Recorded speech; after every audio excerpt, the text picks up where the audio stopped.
Welcome to April's Garage, and we have what might be the biggest merge in the car world in quite a long time. Yes, I love a good merger, merging it up between automotive brands. There's Daimler, Chrysler, Mercedes, and Chrysler worked together for a while, and then there's just been There's many. a lot, right. But obviously Volkswagen's got all the mergers right now. In like 98, they got Lamborghini, they got Bentley, they got, what else did they fucking get? I don't remember. Oh, they got Bugatti. Yeah. Right? I made a whole video about it and then forgot. Man, my brain's really having a hard time about it. But yeah. That's okay. Lots of mergers have happened. Sometimes it's great, sometimes it's not so great. Well, so this one we're talking Nissan, Mitsubishi, and Honda. Which, why does Honda need these two people dragging their, I'm glad you said that, because that's when I first saw the news about this, I thought, what, Honda doesn't need help. Do they need help though, secretly? I mean, why not? I suppose it's a way to optimize to where they can scale up and sort of share parts where they can share that aren't going to make, like, obviously there'll be some platform sharing and all that stuff, but as far as like normal nonsense modules and things like where they can build it and scale and save money and build the cars together and make them different enough, it does make sense. And the reason they're talking about doing this is because Nissan is struggling on life support, almost dead. Well, Mitsubishi, how are they still alive? So Nobody I almost knows. got hit by an eclipse today, by the way. Sorry Really? about that. Yeah, they're wild, crazy drivers. Well, all right then. That's the Nissan Altima. Usually the big Altima energy wears the crazy drivers. Right. So, but yeah, both of those brands on live support. Honda coming in to the rescue, and it could be a good thing. Well, I mean, they're pretty much competitors with each other, so I guess it makes sense. You want to buy up your competitors, so you make the most out of it. But they are in the same country, so they have that in common, Japan. And China is doing some crazy stuff with cars, and unless they tariff the crap out of it, it's going to be pretty disruptive to the automotive industry. So let's gang up, let's do the Avengers of Japanese. Well, do you think they're going to kind of gang up and create something together? Well, April? Yes? If they were going to hire me as CEO in charge of their Japanese product development, domo arigato, Mr. Nissan. Roboto, yes. I could save the companies. Well, Honda doesn't need much help, but I I will bring the companies back and create things that everybody wants. So I already have my pitch right now for CEO, like a small compensation package. Basically you can hire me for a couple of years, fire me and give me like that $50 million golden parachute that all the CEOs get when they screw up. Like, I'm right here. What beautiful miracle of a car are you going to create? Here we go. Okay, I'm ready. First car that needs to be brought back under platform sharing is the Mitsubishi Montero. Why? Here's why. Okay. Mitsubishi. Sleek, swoopy, crappy crossovers. Is that their slogan? Nissan. Okay. They have some boxiness, but not much. They have a truck-based small platform with the Nissan Frontier. The Frontier is probably the best thing they have right now because the Toyota, the Tacoma, has a new 4-cylinder turbo out that's not very good. They've sort of gone the wrong way when it comes to modern tech and all that stuff.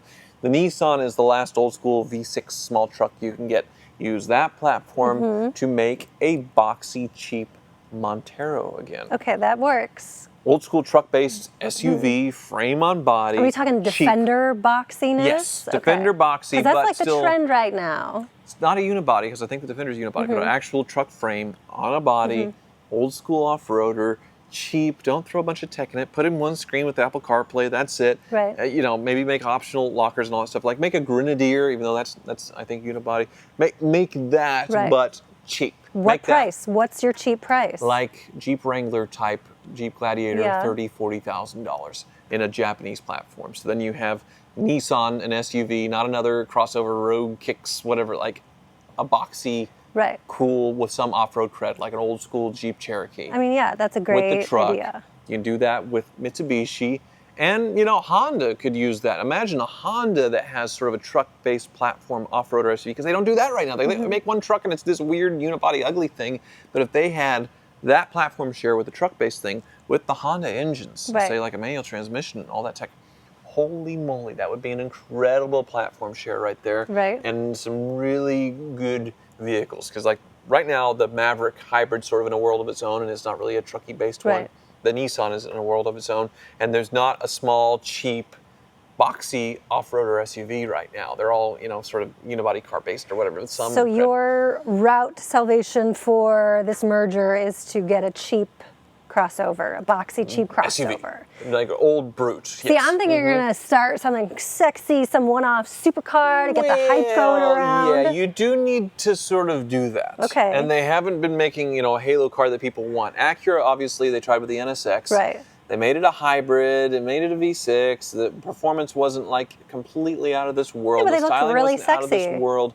They need to do what Chevy is doing with the C8, making this disruptor. Like the ZR1 just came out, and it's a hybrid, and it's 0 to 60 in like 2.1 or 3 seconds or something like that. So much faster than Ferraris that cost $1 million and Right. Lamborghinis that cost $1 million.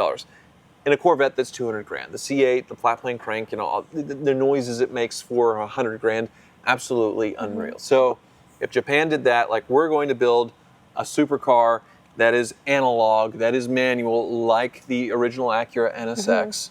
And Mitsubishi could take that and say, well, we're going to make the 3000 GT again. We're going to have active aero, we're going to have four-wheel steering, we're going to have all this crazy stuff that the 3000 GT was famous for, Right. and sort of a nice Japanese executive package or whatever. But you're talking analog. Is that going to be just kind of too inside for all the real car guys, but not hit the mainstream level of success? This is just to get noticed. Like Okay. we can still build an amazing poster car. Right. For less than the big boys. I like how you said we. Like Because I'm you're getting hired. in. I'm getting hired to do this. Right. And then you can platform share, and Mitsubishi can have their 3000 GT back. They can have their Halo sports car back. And Nissan can have something viable to replace the GTR that is outgoing and very long in the tooth. Right.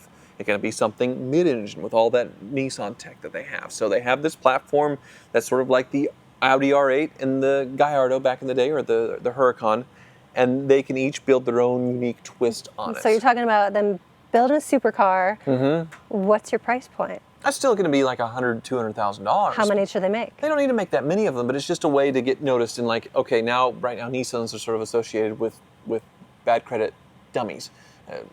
It's very sad. I'm sorry, but and Mitsubishi, nobody cares anymore. Right. So Mitsubishi's the wins out of the sails for that one. that is important. So the next thing I think they should do is bring back the Nissan Pulsar. You've got big plans here. The Pulsar was sort of a 4-seat kind of cool modular, like you could change it from a hatchback to a coupe to a bunch of different things. And at the same time, Honda could use that platform to bring back the CRX. Right. Have another generation of sort of like a hybrid. Right now, the Prius is sort of all by itself in Toyota. Everybody's buying the Prius. It's incredible tech. It's incredible MPG. It looks really cool. Nobody's really competing with that with anything that's like interesting and neat. And I feel like that platform could be something where Nissan has a cool economy hybrid that everybody wants. Honda brings back the CRX, which is becoming a big collectible today, surprisingly, Right. with their VTEC stuff. And even Mitsubishi could bring back the Eclipse with this. What? Not the Eclipse of like a cross whatever, but they could Right. take that platform and make it more of a coupey Well, I've look. always liked the Eclipse because when you're starting out, when you're turning 16 and you don't have your parents' money, they priced it to where it's something that you can afford yourself, and it's still a fun, sexy car to have. And I feel like they don't have anything like So that anymore. imagine like how cool the Eclipse looked to us Right. back in the 90s, 2000s. And then it's basically the Prius level of tech and efficiency and fun and all that stuff. But something stylish in the way we liked Mitsubishis of the days of yore. Right. You know? Well, It would work. I see you looking at the S2000s Yes. a lot. Do they still make those? No, they don't make the Would S2000s. you bring those back? Because you guys get really excited when you see those. For sure. You have the new Nissan Z that is out. Could easily share the platform with Honda to put their own drivetrain in, make it a convertible again, and bring back the S2000. Boom. Like the Miata did it with the Fiat, where they Right. shared that platform recently. BMW and Toyota worked together with the Supra and the Z4. There you have a platform share again for the Nissan Z platform that exists, that was a lot of R&D and development into making this for one car, and share it with Honda to make the S2000 again. I like Yeah. your business plan, this business model. I think you should be hired. So, like, obviously we know Jaguar and what happened with them. Do you think that this merger should kind of come out with a crazy exotic electric offering? No, this needs to be like we are rejecting what is happening right now Yeah. in the automotive landscape. We are rejecting this artsy-fartsy, crazy electrification. Like, we want to build cars that people want to buy. Right. We don't need to build like $100,000 luxury SUVs that is such a crowded market. We want to build cars that people want. Mm-hmm. And there's the list right there. It's not hard. See, I'm definitely qualified to be your CEO, and then just hire me. I know I'd be the cheapest CEO for a major automaker in the country at I don't know, $10 million a year or whatever, right? Is that how much they make? They make so much money. They do make a lot of money. And they're so dumb. They do so many stupid things. And and then they break the law and do things and like have to smuggle themselves out in a suitcase, or just like the guy who ruined Stellantis just resigned, just making these really stupid decisions. It shouldn't be that hard. I did it. I did it. You did it. I mean, people are trying to recreate the wheel when we already have it, so let's stick with something that everybody loves, is what you're trying to say. Thanks so much for watching.